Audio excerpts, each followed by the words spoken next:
नमस्कार साथियों। हम बेसिक गणित पढ़ रहे थे। बेसिक गणित में सबसे पहले भिन्न जो होते हैं, फ्रैक्शंस जो होते हैं, फ्रैक्शंस की किस प्रकार से जोड़ दी जाती है और कैसे बाकी की जाती है, एडिशन और सब्ट्रैक्शन, ये दो चीज़ें हम देख चुके हैं।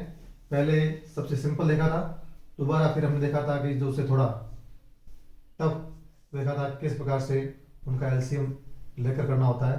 जैसे 2/3 लें और 1/6। इसमें हम देख रहे हैं कि नीचे वाली जो संख्या है ये अलग अलग होती है। तो जब नीचे वाली संख्या है जिसे हर कहते हैं, डिनोमिनेटर कहते हैं, ये अगर अलग है, डिफरेंट है, तो हमें एलसीएम लेना पड़ता है या लसअप लेना पड़ता है। अब एलसीएम कैसे लेते हैं वो देख लेते हो। जैसे 3 और 6 है, तो ये 3 और ये 6, इनका एलसीएम लेना है। तो इस प्रकार से हम सबसे जो छोटी संख्या है उसको यहाँ लिखते हैं। तो यहाँ पर सबसे छोटी संख्या 2, 2 का तब 3 में भाग नहीं जाता है, तो 3 का 3 रह जाएगा। और 6 में 2 का भाग कितने बन जाता है, 2 एकम 2, 2 दूनी 4, 2 तिया 6, 3 बार।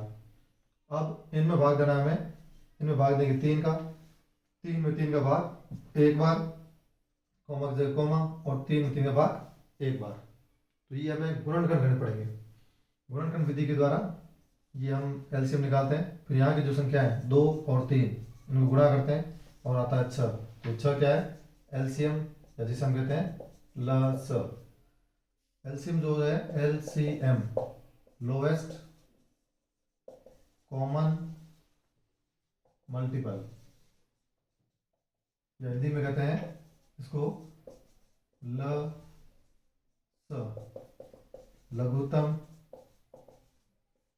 समापवर्ती। इस प्रकार से एलसीएम निकाला जा सकता है। एक उदाहरण और देखें। जैसे मान लो अगर 3 संख्या आ जाए, तो जैसे कोई क्वेश्चन है कि 2/6 प्लस 1/2 प्लस 3/4, ये है और इनकी जोड़ करनी है। तो इनकी जोड़ में अपन देख रहे हैं कि जो नीचे वाली संख्या है ये क्या है, जो हर है वो अलग अलग है। तो इनको भी अपन सीधा नहीं जोड़ेंगे, इनका भी क्या है एलसीएम लेंगे या इनका लसअप लेंगे। इनका लसअप कैसे लें, इनको यहाँ लिख लो पहले, 2, 4, 6, ये लिख लिया।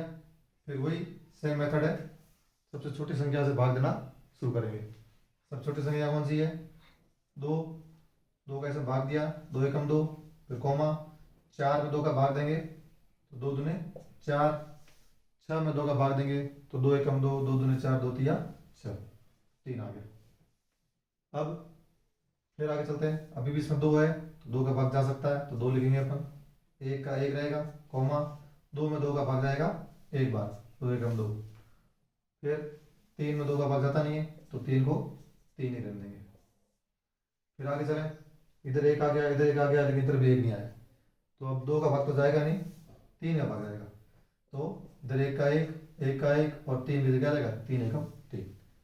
अब यहाँ नीचे 1 1 1 आ चुके हैं। तो अब ये जो है हम जो गुणनखंड कर रहे थे वो गुणनखंड अब खत्म हो चुका है। अब क्या करना है, अब इनको गुणा करना है। इनको गुणा करेंगे तो क्या आ जाएगा, लसअप हो जाएगा। 2 गुणा 2 गुणा 3, तो 2 दूने 4 और 4 तिया 12, 2 2 जा 4 और 3 जा 12। तो अपना एलसीएम क्या आ गया, 12। तो इस प्रकार से जो है लसअप जो है बड़ी आसानी से निकाला जा सकता है। प्रैक्टिस करें, प्रैक्टिस करेंगे तो ये क्वेश्चन जो है आराम से हो जाएंगे। कोई क्वेश्चन नहीं होता है तो आप कमेंट्स में लिखें, तो आपको उसका जवाब दे दिया जाएगा।